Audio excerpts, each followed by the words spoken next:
Hello. Uttar Pradesh के current affair series में एक बार फिर से आप सभी का स्वागत है और आज हम यहाँ पर पिछले एक सप्ताह की कुछ प्रमुख उत्तर प्रदेश की घटनाओं पर चर्चा करेंगे। सबसे पहले चलिए यहाँ पे बात करते हैं उत्तर प्रदेश के घटनाक्रम में क्या विशेष रहा इस सप्ताह। इसमें देखिए तो योगी आदित्यनाथ के द्वारा यहाँ पर उत्तर प्रदेश का पहला अंतर जिला हेलीकॉप्टर मार्ग यहाँ पर देखा जाए तो चर्चा का विषय यहाँ पे बना हुआ है, क्योंकि इसको लेकर के हरी झंडी दिखा दी गई है। और अब यहाँ पर देखा जाए तो आगरा के बटेश्वर से लेकर के देख सकते हैं यहाँ पे आगरा के बटेश्वर से मथुरा के गोवर्धन तक देखा जाए तो ये हेलीकॉप्टर सेवा यहाँ पे प्रदान की जाएगी।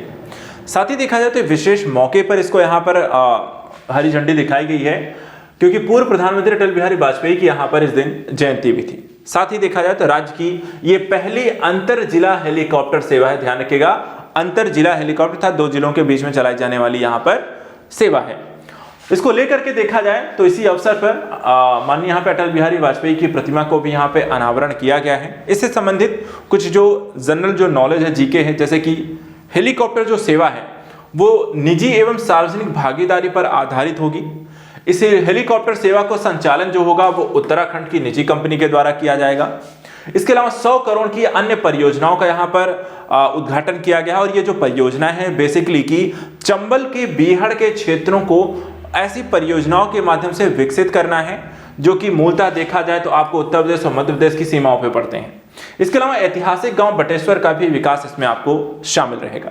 एक चीज और यहाँ पे ध्यान रखना है, इससे पहले अगर हम बात करें तो मथुरा के तीर्थ स्थल गोवर्धन के लिए एक हेलीकॉप्टर सेवा उपलब्ध थी, जो प्रतिष्ठित गोवर्धन पहाड़ी की परिक्रमा में रुचि रखने वाले तीर्थयात्रियों के लिए जिले के भीतर ही यहाँ पर आपको उड़ान भरती थी। तो इस तरीके से यहाँ पर ये एक योजनागत चीजें हमने यहाँ पर देखी। थोड़ा सी जानकारी यहाँ पर अटल बिहारी वाजपेयी जी के बारे में भी ले लेते हैं। सबसे पहले यहाँ पर देखिए उनका जो जन्म हुआ था 25 दिसंबर 1924 को तत्कालीन ग्वालियर रियासत में हुआ था। वह भारत के पूर्व प्रधानमंत्री भी थे और साथ ही साथ जो 1996 और 1999 दो बार यहाँ पर इस पद पर वहाँ पर वो आसीन हुए। उन्होंने 2015 में देश के सर्वोच्च नागरिक सम्मान भारत रत्न और 1994 दूसरे सबसे बड़े नागरिक सम्मान पद्म विभूषण से यहाँ पे सम्मानित किया गया था। तो ये यहाँ पर कुछ इंपॉर्टेंट फैक्ट हैं। चलिए यहाँ पर दूसरी न्यूज पे जाने से पहले आप सभी के लिए एक बड़ी खबर यहाँ पर सभी आजाद यूपीपीएससी एकेडमी पे जुड़े हुए छात्रों को लेकर या आजाद आईकेएस या अलग अलग यहाँ पे आजाद एकेडमी के ग्रुप पे छात्रों को लेकर के एक बड़ी खबर यह है कि आप सभी के लिए एक ही प्लेटफॉर्म लॉन्च कर दिया गया है अपडेटेड वर्जन के साथ। और अब आपको यहाँ पर सिर्फ एक ऐप डाउनलोड करना है और उस ऐप में आपको IAS, UPPCS, RO RO, CGPSC, BPSC हर तरीके के कोर्सेज आपको उपलब्ध होंगे। इसमें टेस्ट सीरीज भी होगी, पेड कोर्सेज भी होंगे, फ्री कंटेंट भी होंगी, मैगजीन्स होंगे, पीडीएफ होंगी और साथ ही साथ यहाँ पर आपको लाइव और हर तरह की क्लासेस भी उपलब्ध होंगी। अर्थात हर चीज का समाधान यहाँ पर एक ऑल इन वन एक ऐप इसे कह सकते हैं अपग्रेडेड वर्जन के तौर पे। पुराने जो अभ्यर्थी हैं वो भी इस ऐप को जरूर डाउनलोड करें और नए अभ्यर्थी हैं वो भी सिर्फ इसी ऐप को डाउनलोड करें। ऐप का नाम यहाँ पे ध्यान रखिएगा आजाद एकेडमी लर्निंग ऐप है। इसकी डिस्क्रिप्शन जो है लिंक जो है डाउनलोड करने के लिए आप सीधा या तो गूगल प्ले स्टोर पे जा सकते हैं या डिस्क्रिप्शन में जाकर वहां पर लिंक आपको मिल जाएगी, उसके थ्रू आप इसे डाउनलोड कर लीजिए, क्योंकि यहीं पर आपको सारे ऐप कोर्सेज उपलब्ध होंगे। इसको लेकर के अगर आपको कोई समस्या आती तो एक नंबर यहाँ पे नोट कर लीजिए 9115269789 9115269789।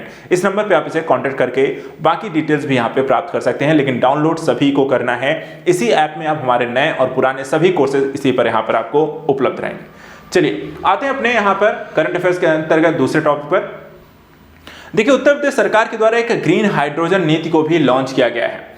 इस नीति के संदर्भ में यहाँ पर आप देख सकते हैं मुख्यमंत्री योगी आदित्यनाथ के द्वारा अधिकारियों के संदर्भ में दिशा निर्देश आपको जानकारी दी गई है कि उत्तर प्रदेश में हाइड्रोजन नीति पर यहाँ पर तेजी से काम किया जाए।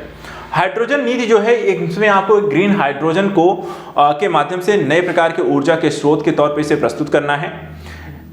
इसके अंतर्गत जो भी कंपनियां हैं उनको प्रोत्साहित किया जाए ग्रीन हाइड्रोजन को यहाँ पे संचालित करने, उसके उत्पादन को लेकर के और अधिक से अधिक इसके उत्पादन को लेकर के यहाँ पर इकाइयां चाहे वो स्थापित करने को लेकर के हों, कंपनियों को भूमि की उपलब्धता को सुनिश्चित करना, स्टाम्प शुल्क हो गया, विद्युत शुल्क हो गया, उसमें छूट देना, पूंजी और ब्याज सब्सिडी हो गई, आकर्षक प्रोत्साहन जैसे लाभ यहाँ पे दिए जाने की बात की गई। तो उत्तर प्रदेश में ग्रीन हाइड्रोजन को लेकर के जैसे भारत सरकार का एक मिशन यहाँ पे लॉन्च किया गया था, नेशनल ग्रीन हाइड्रोजन मिशन। इसी के तहत आपको यूपी में भी ग्रीन हाइड्रोजन की पॉलिसी को यहाँ पे अपनाया जा रहा है, जिसके तहत यहाँ पर जो भी नई कंपनियां हैं, फर्म हैं, उनको यूपी में ऐसे प्लांट लगाने को लेकर के प्रोत्साहन के तौर पर इस प्रकार की यहाँ पे छूट दिए जाने के लेकर घोषणा की गई है। इसके अलावा पहली अमृत भारत जो ट्रेन है उसको लेकर के यहाँ पे अयोध्या में हरी झंडी दिखा दी गई है। इस ट्रेन के बारे में थोड़ी सी जानकारी लेंगे क्योंकि अयोध्या लगातार चर्चा का विषय बना हुआ है।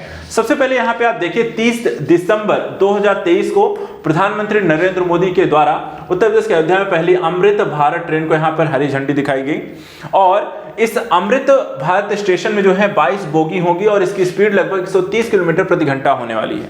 यह ट्रेन पहली अमृत भारत ट्रेन होगी। देखा जाए जैसे आपको मेट्रो यहाँ पर ट्रेन होती हैं, ठीक है, जैसे वंदे भारत यहाँ पे ट्रेन होती है, इसी की तर्ज पर यहाँ पर एक पहली अमृत भारत ट्रेन भी यहाँ पर लॉन्च की जा रही है। इस ट्रेन को रामनगरी को माता सीता की जन्मस्थली सीतामढ़ी से यहाँ पर आपको जोड़ दिया जाएगा। लखनऊ मंडल के एपीआरओ विक्रम सिंह ने बताया कि 22 कोच वाली भगवा रंग की अमृत भारत ट्रेन पूरी तरह यहाँ पे आपको स्वदेशी है और प्लेन रूपी अमृत भारत ट्रेन में आगे पीछे दोनों तरफ यहाँ पर आपको इसमें इंजन भी होंगे। इस अमृत भारत ट्रेन में 8 जनरल बोगी हैं, 12 स्लीपर हैं, 2 एसी कोच में 683 यात्री आपको सफर कर सकते हैं और अमृत भारत ट्रेन द्वारा अयोध्या से लखनऊ की दूरी महज 1.5 घंटे में यहाँ पर आपको तय हो जाएगी। इसके अलावा IGRS पोर्टल पर प्राप्त जन शिकायतों के निस्तारण में आजमगढ़ जो है पूरे प्रदेश में यहां पर आपको देखा जाए प्रथम स्थान पे रहा है। इसको लेकर के थोड़ी जानकारी क्या है, क्या रैंकिंग है। देखिए रैंकिंग और सूचकांक को लेकर आपके एग्जाम में काफी सारे प्रश्न यहां पर आपको बनते हैं। तो सबसे पहले बात करते हैं, ये जानकारी आई 24 दिसंबर 2023 को उत्तर प्रदेश मीडिया सेल के द्वारा जानकारी दी गई है कि शिकायत निवारण प्रणाली यानी कि IGRS पोर्टल पर प्राप्त जन शिकायतों के निवारण को लेकर के प्रदेश में यहाँ पे जो मासिक रैंकिंग आपको जारी की जाती है उसमें आजमगढ़ जो है पहले स्थान पर आपको रहा है। तो ये हर माह की वैसे बदल जाती हैं, इस माह के संदर्भ में आपको ध्यान रखना है। इसके साथ साथ देखा जाए तो मुख्यमंत्री कार्यालय लोक भवन के द्वारा माह नवंबर की मासिक रैंकिंग इसमें जारी की गई है। अब पूरे प्रदेश में आजमगढ़ पहले स्थान पर रहा। थानावार रैंकिंग में जनपद आजमगढ़ यहाँ पे समस्त थानों के 26 थानों में यहाँ पे 100% यहाँ पे अंक ये प्राप्त करते हैं और इस कारण से यहाँ पर देखा जाती है पहले स्थान पर है। यहाँ पे देखिए जो मानक हैं, जिस तरीके से यहाँ पे रैंक जारी की जाती है, अन्य यहाँ पे कौन कौन से किसको क्या स्थान यहाँ पे मिला है वो भी जानकारी दें। जनपद के प्रत्येक थानों द्वारा IGRS के माध्यम से प्राप्त होने वाली शिकायतों के त्वरित, निष्पक्ष, समयबद्ध और गुणवत्तापूर्ण निस्तारण यहां पर किया गया। जो रैंकिंग यहां पर शासन स्तर पर जारी की गई उसमें नगर कोतवाली को पहला स्थान, जबकि सिधारी थाने को यहां पर दूसरा स्थान और रानी की सराय थाने को तीसरा स्थान यहां पर प्राप्त हुआ है। इन थानों में 90 अंकों से 100% अंक यहां पर इन थानों के द्वारा प्राप्त किए गए हैं। वहीं रैंकिंग में देखें तो कंधरापुर को चौथा, मुबारकपुर को 5वां, जहानागंज को 6ठा, गंभीरपुर को 7वां, निजामाबाद को 8वां, देवगांव को 9वां और बरहत थाने को 10वां स्थान इसमें दिया गया है। महिला थाने को सबसे अंतिम पायदान 26वां स्थान यहां पर आपको प्राप्त हुआ है। अगले देखिए BHU में अब शुरू होगी किडनी ट्रांसप्लांट को लेकर के यहाँ पर नई कह सकते हैं OPD यहाँ पर शुरू की जाएगी। BHU जैसा कि आप सभी जानते हैं लगातार मेडिकल के क्षेत्र में अच्छा काम यहाँ पर करती आई हैं आपका यूपी में। 21 दिसंबर 2023 को मीडिया में मिली जानकारी के अनुसार BHU में किडनी ट्रांसप्लांट के लिए OPD की यहाँ पर शुरुआत की जाएगी। शताब्दी सुपर स्पेशलिटी ब्लॉक में OPD की यहाँ पर यह व्यवस्था की जाएगी। BHU अस्पताल, दीनदयाल अस्पताल, मंडली अस्पताल के किडनी के मरीजों के लिए डायलिसिस की सुविधा भी है, लेकिन यहाँ पर OPD की व्यवस्था आपको नहीं थी, जो कि अब यहाँ पर BHU में आपको शुरू की जा रही है। देखा जाए तो नेफ्रोलॉजी विभाग के प्रोफेसर शिवेंद्र सिंह ने यहाँ पे बताया है कि औसतन महीने में 30 से 40 मरीज ऐसे होते हैं जिनके किडनी ट्रांसप्लांट करवाना जो होता है अति आवश्यक हो जाता है। और इस संदर्भ में यहाँ पर यूरोलॉजी विभाग के ट्रांसप्लांट क्लिनिक चल रही है। अब इनके लिए यहाँ पर विशेष OPD भी यहाँ पर चलाने की दिशा में काम हो रहा है। यूरोलॉजी नेफ्रोलॉजी विभाग के चिकित्सकों से बातचीत करके कार्य को आगे बढ़ाया जा रहा है और साथ ही साथ नए सिरे से OPD और सुपर स्पेशलिटी क्लिनिक का यहाँ पे शेड्यूल भी आपको जारी कर दिया जाएगा। चलिए स्विट्जरलैंड की तर्ज पर यहाँ पे देखें तो लखनऊ में गौशाला यहाँ पे बनाए जाने के प्रावधान इसमें किए गए हैं। और 20 दिसंबर 2023 को देखें तो लखनऊ के महापौर सुषमा खरकवाल नगर आयुक्त इंद्रजीत सिंह ने यहाँ पे उत्तर धौना गांव में स्विट्जरलैंड की तर्ज पर एक नई गौशाला बनाई जाएगी। तो यहाँ पे ये फैक्ट आपको ध्यान रखना है, कहाँ बन रही है तो उत्तर प्रदेश के लखनऊ में उत्तर धौना गांव में स्विट्जरलैंड की तरफ ये गौशाला बनाएगी। इस गौशाला की विशेषताएं यहाँ पर क्या होंगी तो देखा जाए तो इस संदर्भ में यहाँ पर अंतर्राष्ट्रीय स्तर पे जो एक गौशालाएं होती हैं उन मानकों के अनुरूप यहाँ पे इसे बनाया जाएगा और इस संदर्भ में यहाँ पे 13 प्रस्ताव पास किए गए हैं। इसमें देखा जाए तो पूरी एक नीति बनाई गई है जो सरकार के द्वारा, जिसे गौ पर्यटन नीति यहाँ पर कहते हैं। इस गौ पर्यटन नीति के तहत देखा जाए 10 हेक्टेयर की एक जमीन यहाँ पर ली जाएगी जहाँ पर इसे तैयार किया जाएगा पूरा। इसमें के लिए करीब 32.63 करोड़ का इसमें खर्च आने वाला है और गौशाला का जो नाम रखा जाएगा वो मनोरथा रखा जाएगा। ठीक है, साथ ही गायों को इसमें बांध कर आपको नहीं रखा जाएगा गौशालों में, जो कि एक बड़ी विशेषता है। जो हर जगह देखें तो गौशालाओं में गायों को बांध के रखा जाता है, यहाँ पे ऐसा नहीं किया जाएगा। ज़्यादा से ज़्यादा खुला क्षेत्र रहेगा, टहल सकेंगी गायें और इसमें दुधारू गायें भी रखी जाएंगी और भारतीय संस्कृति की जो झलक दिखाती हुई तो इस तरीके से तैयार किया जाएगा गौशाला जो कि भारतीय संस्कृति से परिपूर्ण हो। पूरा मैदान यहाँ पे कच्चा रहेगा, प्राकृतिक माहौल के तौर पे से यहाँ पर डेवलप किया जाएगा और साथ ही यहाँ पर उनके चरने के लिए खेत होंगे और गाय इत्यादि के गोबर को यहाँ पर दिखाकर सुखाकर एक खाद बनाने की भी प्रक्रिया इसमें आपको शामिल रहेगी।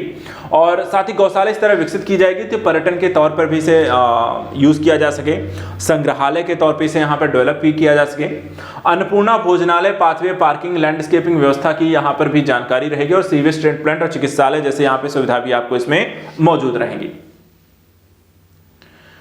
देश के शीर्ष विश्वविद्यालयों में यहाँ पर देखा जाए तो प्रदेश का पूर्वांचल जो विश्वविद्यालय है वो यहाँ पर आपको शामिल हुआ है और नैक में यहाँ पर A+ यहाँ पर इसको रैंकिंग मिली है।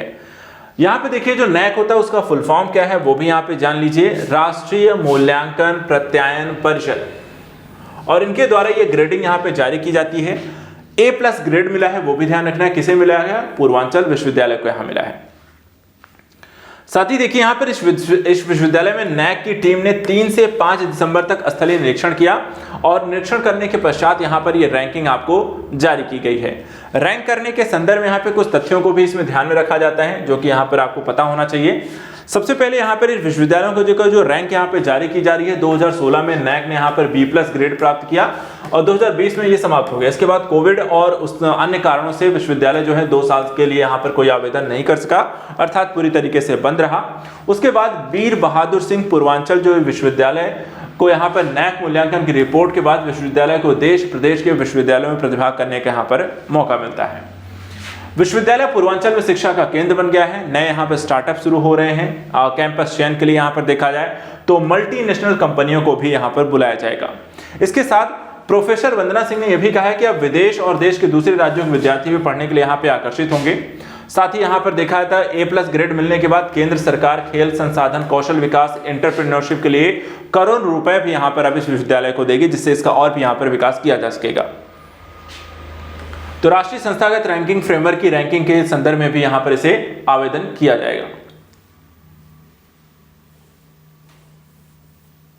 ठीक है, तो इस वीक की यहाँ पे जो प्रमुख यहाँ पर उत्तर प्रदेश की समसामयिक घटनाएं रहे उनको हमने यहाँ पर देख लिया। नेक्स्ट वीक में ऐसी और प्रमुख घटनाओं को लेकर हम यहाँ पर मिलते रहेंगे, डिस्कस करते रहेंगे। फिलहाल आज के लिए इतना ही। Thank you so much and good luck.